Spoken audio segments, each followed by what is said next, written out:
सांस्कृतिक कार्यक्रम ठेवले आणि या सांस्कृतिक कार्यामुळे लोकांच्या डोक्यातला कोविड काढला आणि लोक त्या ठिकाणी आनंदी राहू लागले, एकदम समाधानी लोक राहू लागले.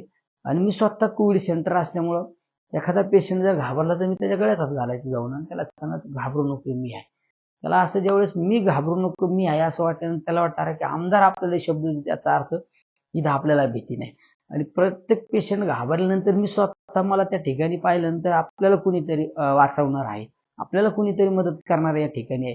त्यामुळे लोकांच्या डोक्यातून कोविड आपण त्या ठिकाणी काढलं आणि त्या कोविड सेंटरच्या माध्यमातून आपण 31,000 लोकांना त्या ठिकाणी उपचार देऊ शकलो.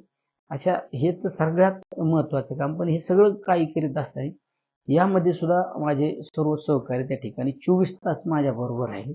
त्या महाभयंकर काळामध्ये भाऊ भावाला विसरला होता, मुलं आई वडिलांना विसरले होते, पती पत्नीला विसरला. या परिस्थितीत माझे काही सहकारी माझ्या बरोबर 24 तास त्या ठिकाणी कोविड सेंटर मध्ये राहिले, कुठल्या जीवाची पर्वा न करता.